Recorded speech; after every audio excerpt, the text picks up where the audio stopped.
Test 1, 2.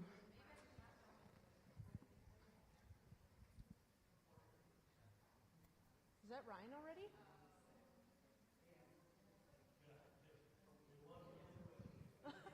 Nice.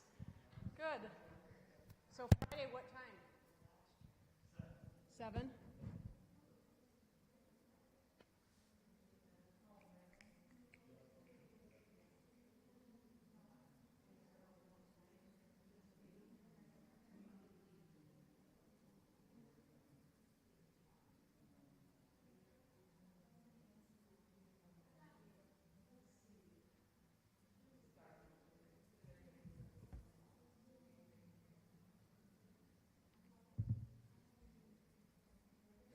I have to check one more thing and then we'll get started. I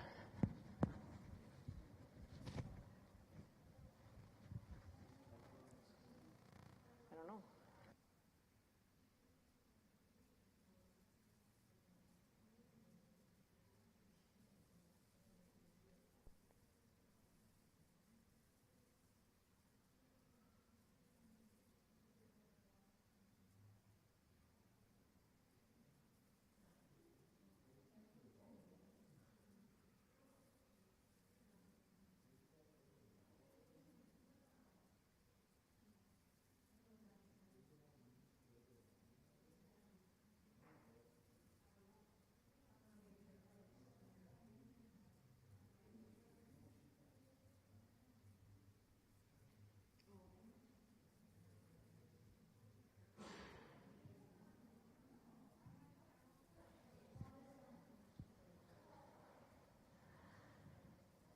Okay, well, I know there's several different conflicts tonight, but we're recording. I should maybe be careful about where I stand so that I'm actually in the picture.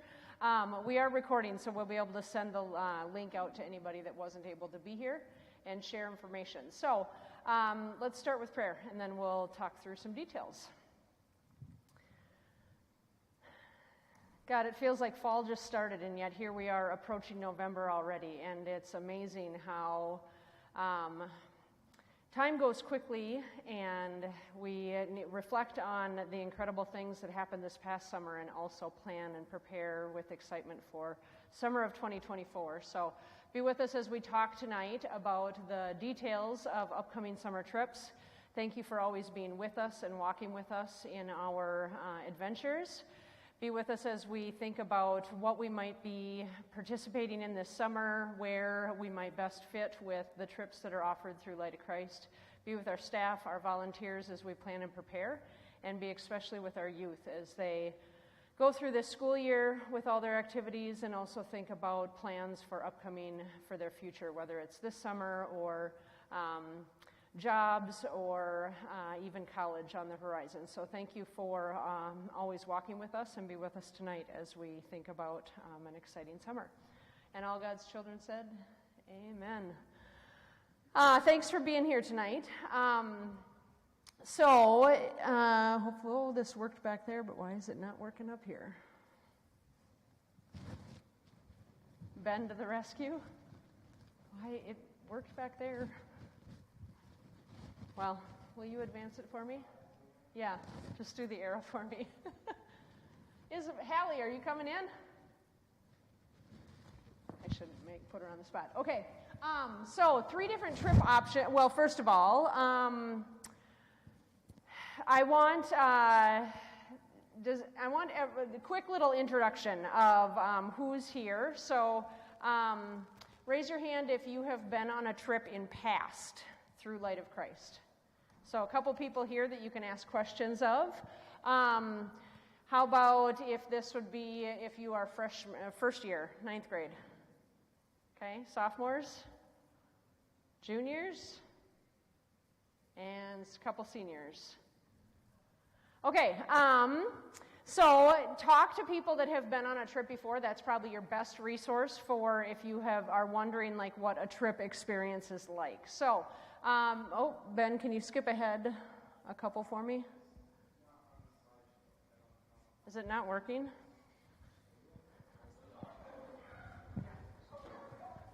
Okay, talk to your neighbor for a second. Ask them their highs and lows from the day.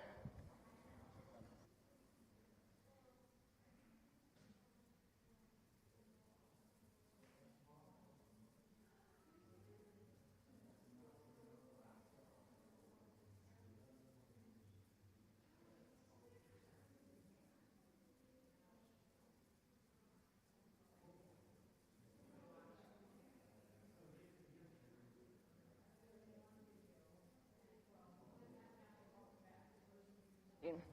Okay, I just clicked on the screen with the live stream, and so then it wasn't advancing with the PowerPoint. So this summer we have 3 trip options, and someone may ask, why 3 trips?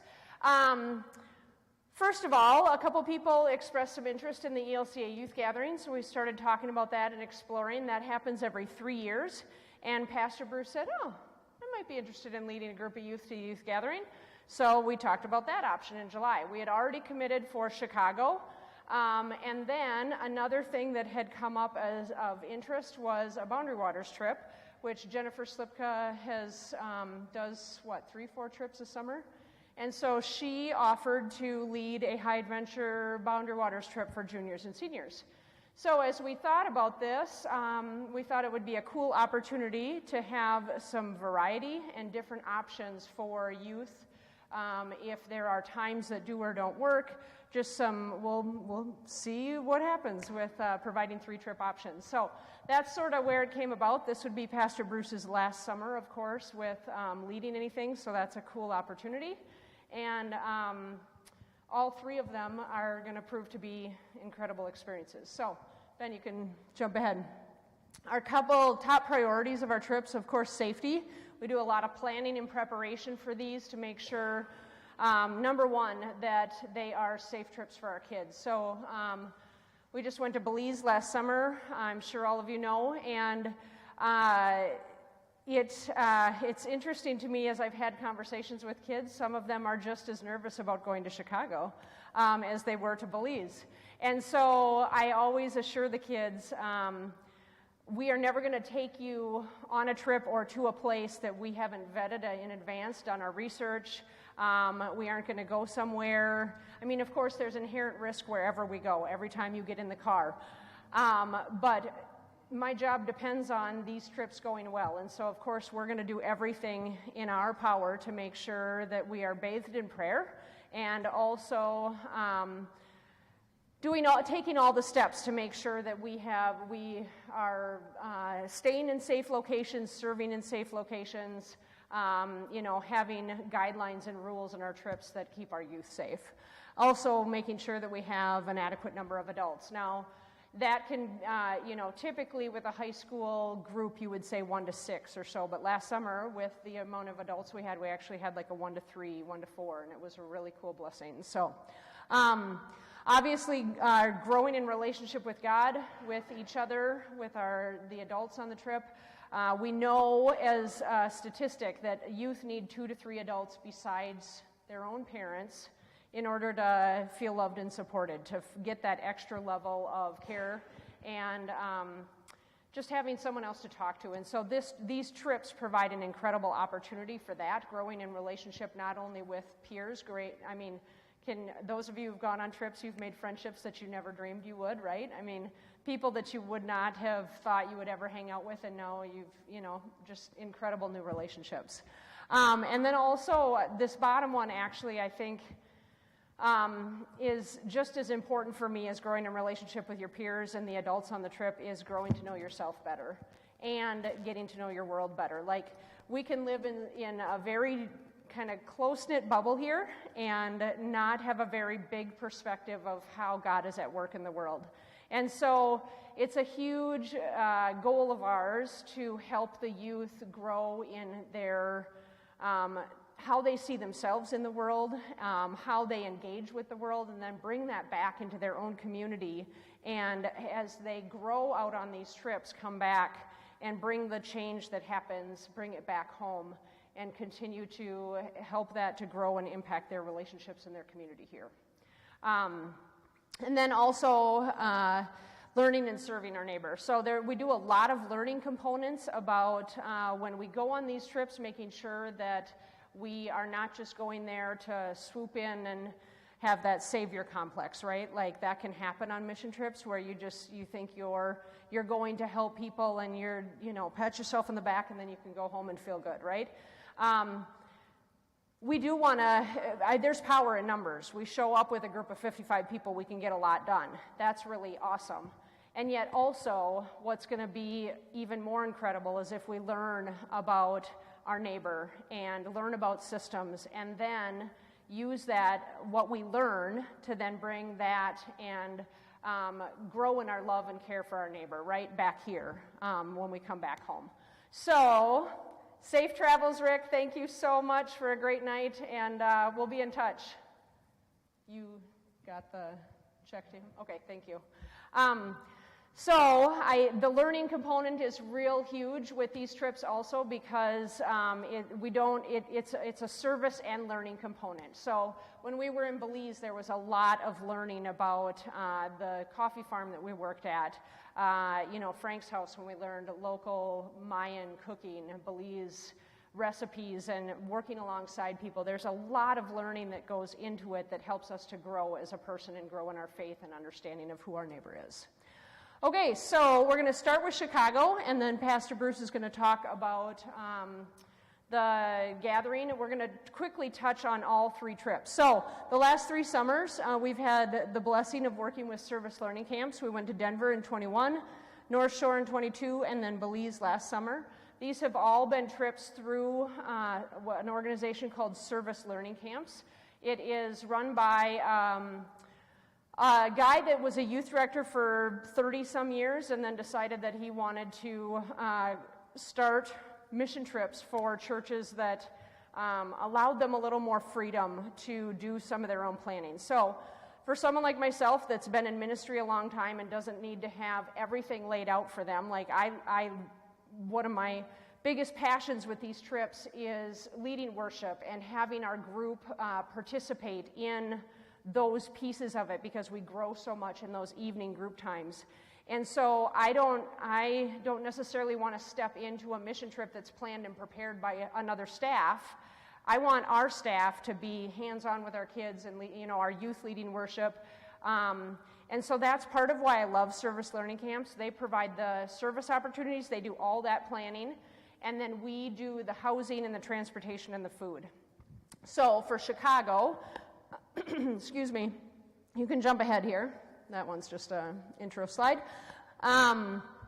We'll be renting minivans, travel out on day 1, have a day of fellowship and team building, and then do Monday, Tuesday, Wednesday, Thursday, 4 days of service with worship each evening, and then a last day of fellowship and travel home.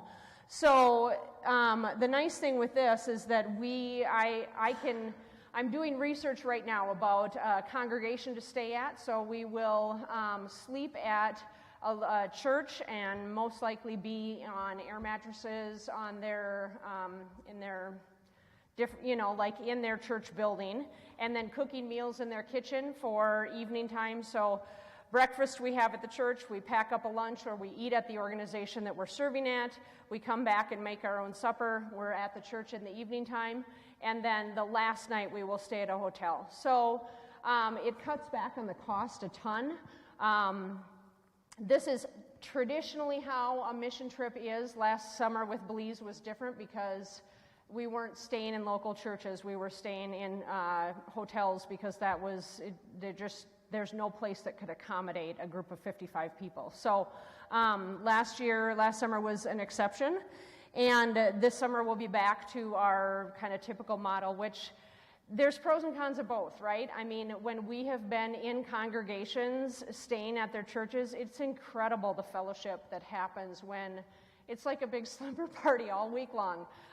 So the girls are in one, we maybe have the big classroom for the girls if they were here, and the guys would split into a couple different classrooms. Like we'd have the guys and the girls separate. We have the adult leaders nearby, but not. We try to have them nearby, but not actually in the same room. So there's some like they've got us close by, but they've got some privacy also for youth. So that's the research that I'm doing right now. So some of those details you're going to learn as we get closer. If you're going to sign up for a trip knowing that this is kind of what it looks like. And then these details are going to be provided as we get closer into January, February, March, right? So about $600 is what we've estimated for this trip, and we will have fundraising available like we always have. So next one. So some of the service possibilities, there's so many incredible opportunities in Chicago, but more than likely we will have some time with kids, we will have some time with a soup kitchen or like local social service agencies, so we'll learn a little bit about what they do in the community, the impact that, what sort of, what are the ways that they work in their community? Who do they serve? We'll get to know some of the people. And so we will stay at a church but then drive to wherever we're serving the different days. For example, when we were in Denver, we stayed out in a suburb at a retreat center and we had the whole camp to ourselves. And then we drove in our van into downtown Denver and served at various locations, different locations every day. I don't have details of that now. Again, that would be information that we'll get as it gets closer. And then the lodging and food. Okay, next one. Questions. I know this is real bare bones. Questions right now about Chicago at this point. It'll be very similar to what we've done. Can't really compare it to Belize, but to Denver or North Shore for sure. Denver, we flew. This one, because Chicago, we're close enough to drive, we will rent cars and just drive out there. And we will need other adults to attend with us. And so we'll see. I told Don, the owner of Service Learning Camps, to estimate about 35 is what we have for spaces right now. If we need more than that, we can figure that out. I'm hopeful that we'll have a good group of 20-something and then adults as well. So, it is June, yes. My numbers mix up in the summer. Yes. So we've done the last two, or no, all three of the last trips have been sort of the end of July, early August. And for various reasons, we talked about this year moving this one to June, trying a different time, seeing what fits for different kids, different families, different, you might, if we're doing the same week all the time, we might hit a family reunion and there's, someone's not able to go. I know there's sports issues, so some kids might choose to, they might have to make a choice about missing a few days of a sport. We did decide to leave Sunday after church and come back. It'll either be Friday or Saturday, so it'll be a little shortened of a trip because we know June is also grad party time. And so we're trying to avoid Saturdays as much as possible so that if we got back early on the Saturday morning, there would be possibility to still have, some of your weekend stuff in those June dates. So a lot of times we'll go Saturday to Saturday, and it takes up 2 weekends. So for this trip, we would worship here on Sunday morning the 23rd, have lunch, get on the road, and get out to Chicago that evening. So, yes, June. Thank you. Yeah. So the tricky thing with these trips is that the details come their staff is working on planning things as we speak, making contacts. This is their first summer in Chicago, Service Learning Camps, and so we got a discount for being a group that signed up for this being their first site. I took a group to Chicago and we served at Roseland Community Good News Daycare when I was at Trinity back in 2004, I believe. If you know Jake Olson, Mr. Olson, 5th or 6th grade teacher. He was actually a member of my first congregation, and he went on that trip as a chaperone, so it was a very impactful trip. We worked with kids the entire week, led a vacation Bible school for that organization, so there's a possibility that we could do something like that where we lead a VBS all week long, and we are working with the same kids all 4 days. There could be a possibility that we are at 4 different organizations on all 4 days. So their staff works on that, and then as we progress through the winter, I will be working on all the other details. And for those that sign up and are interested, then we'll have the more specific info meetings as we get closer. Okay? You're up. So we had a request from some families if we look into taking a trip to the National Youth Gathering, which has happened every 3 years up until COVID. That kind of disrupted things.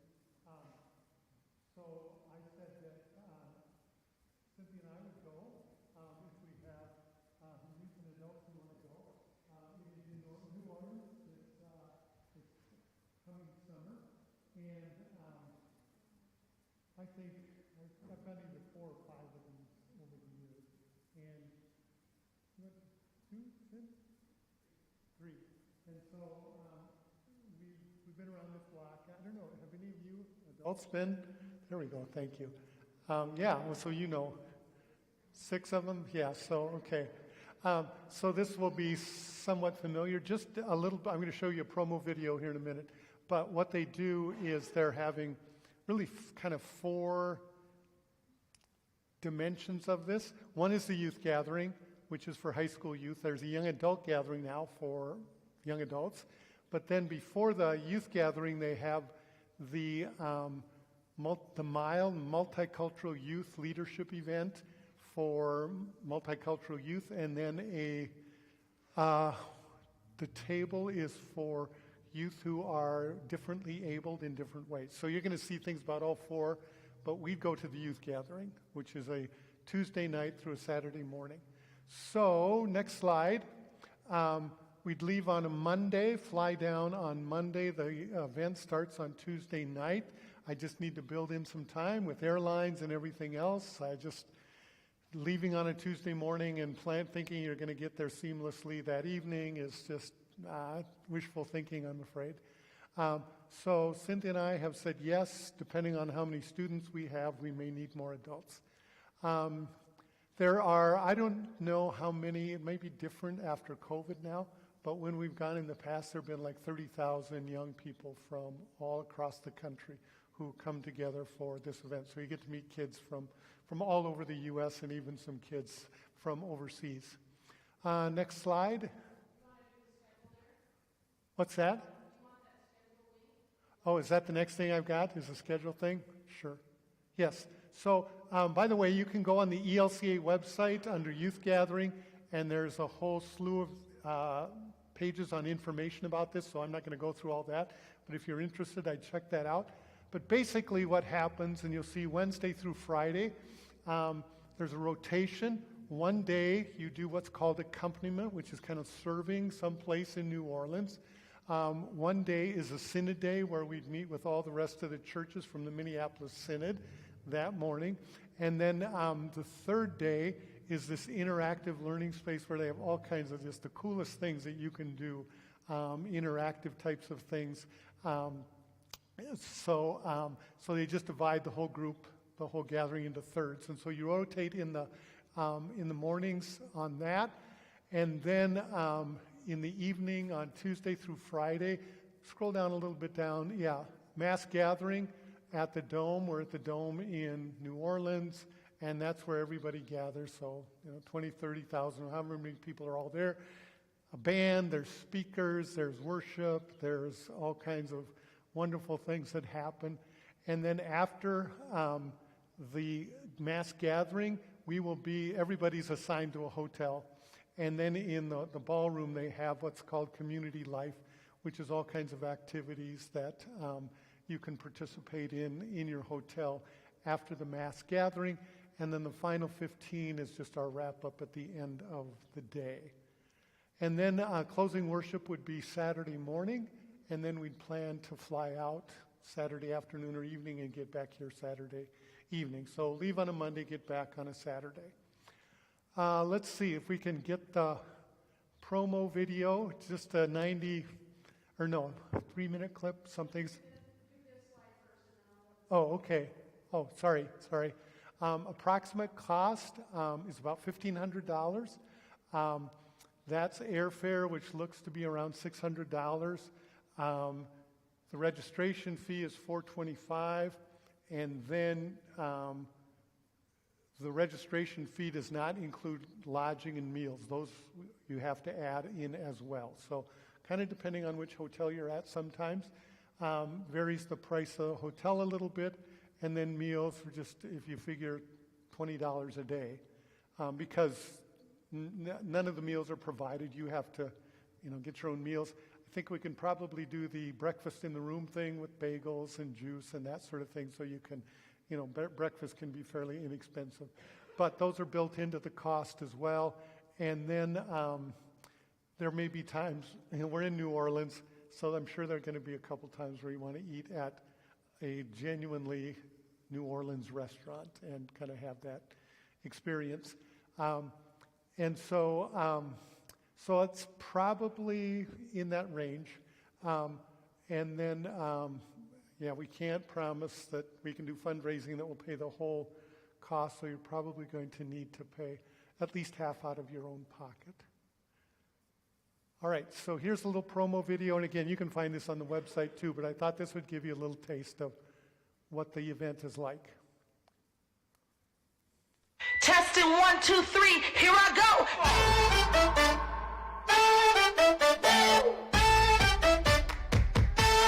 Give me that microphone.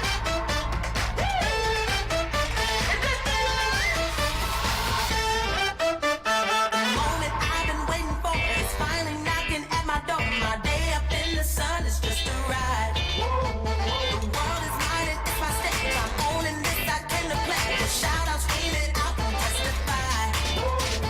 Hello, testing 1, 2, 3. I'm a girl with sight to see. Buckle on up and get ready. Hello, testing 1, 2, 3. All is on me, make it loud. Listen up, can you hear me now?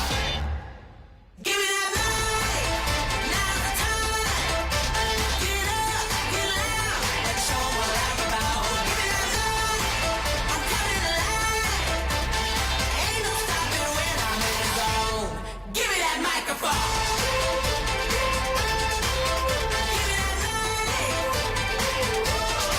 Give me that mic.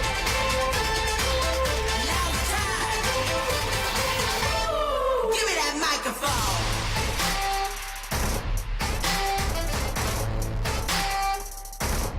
Give me that microphone.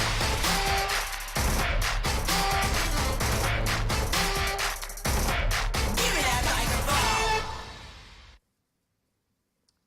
All right, any questions about that? All right. Well, then I'll just say this, I've gone 5 times, I think, and I don't know, taken probably several hundred kids. Never had one who came back and said, "Wow, that was a waste of a week. I'm glad I didn't, I wish I wouldn't, I would have stayed home." It's so exciting here in Granite Falls or in Los Alamos. There's nothing going on here that's going to match what happens there. It's kind of like the mission trip that way. It's just this experience that you just can't duplicate here. And so, I think this would just be another great choice for you as well. So, all right.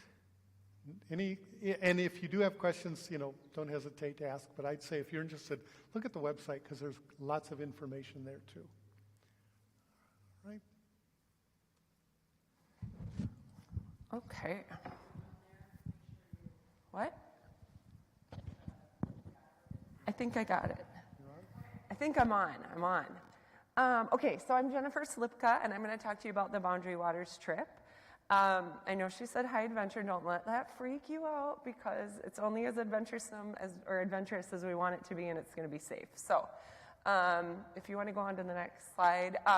Like Kirsten said, I've taken many, many trips up there. I take 3 to 4 groups over a summer. I've taken people that have never slept in a tent before, and that's been their first trip, and they've had a great time. And I've taken people that are very experienced. I also have a lot of experience camping with the Boy Scouts, so if that makes you feel any better. Dates are to be determined. Permits kind of go on sale. It's like shotgun start. They all go on sale at 9 o'clock on the 15th of January, and we all get online to get our permits at the same time, along with our outfitter friends. And so the route will be determined. We'll have some dates that we're looking for, and we'll work on a route as a group that'll kind of match what we feel like we're physically able to do. So with that said, we'll have a date, but we might have to have a backup date if that date's taken before I get on at 9 o'clock. It hasn't happened to me yet, but we'll see.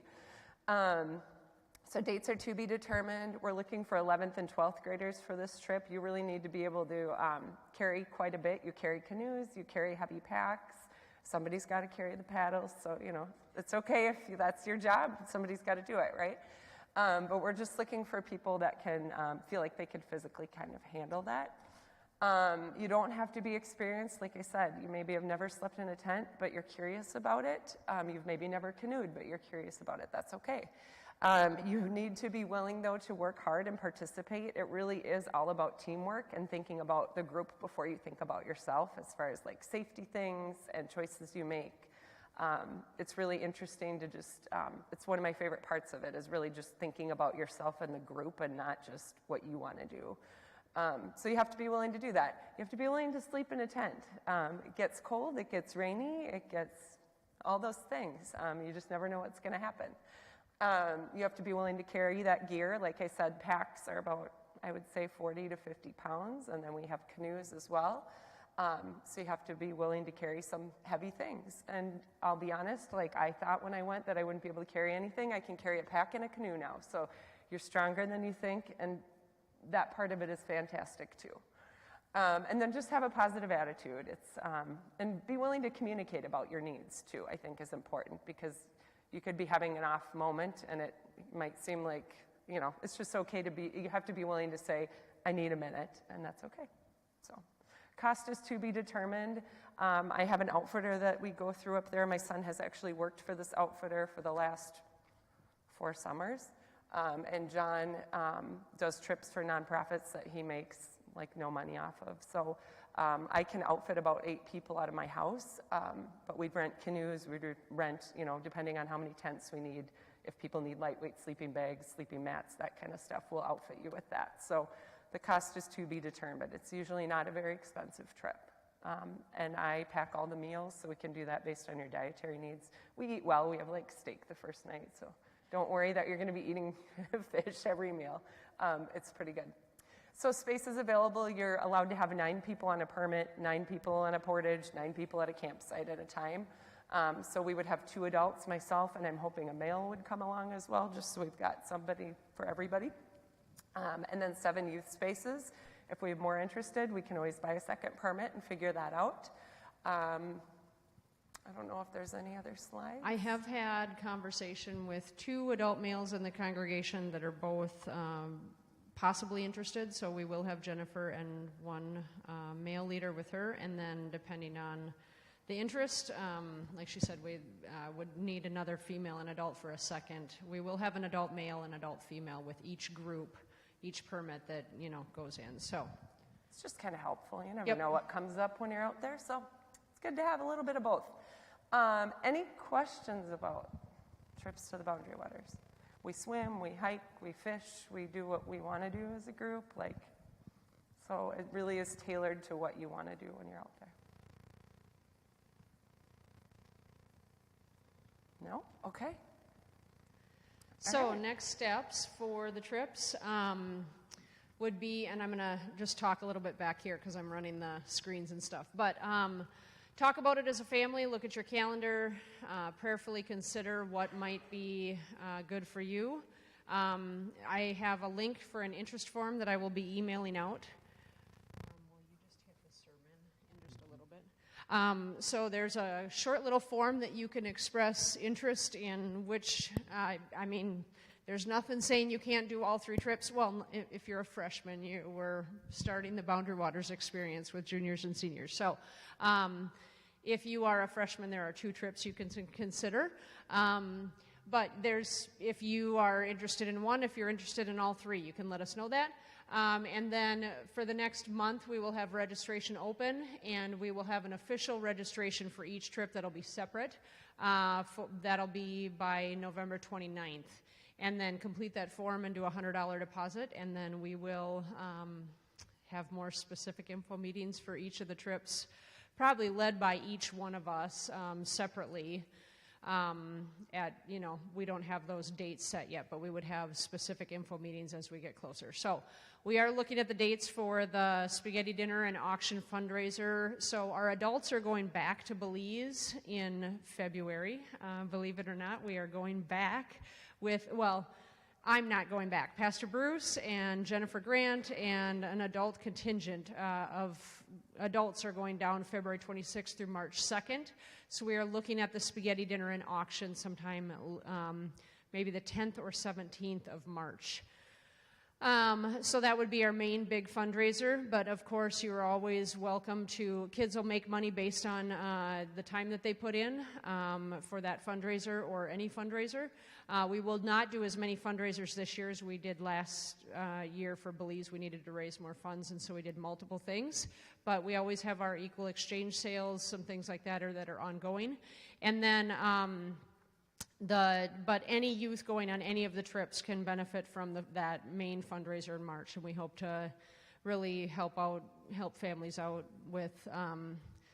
The Boundary Waters in Chicago, for sure, you could probably raise close to all of it as long as you put time in to be helping at those events. So New Orleans is more expensive just because there's so much hotel and food costs, because you're not saving money on cooking your own meals or sleeping on a church basement floor. So. Hold on, just so that they... Sorry. Typically, when we've taken people in the past, it's been around $250. It's going to be under $500 for that trip to the Boundary Waters, so just so you know. That's helpful, yep.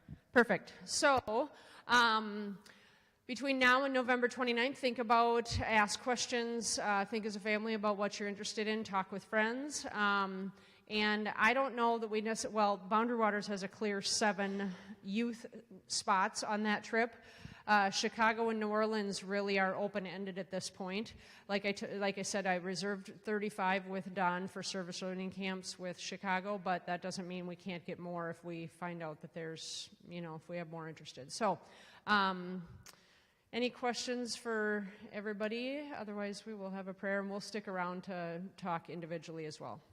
So talk with your friends, and at this point, registration is open just to Light of Christ families, but we can have conversations. The last several years, we have just done registration within our church because we've had enough numbers just with Light of Christ. But, we're always open to having those conversations. So talk with us if you have questions about that.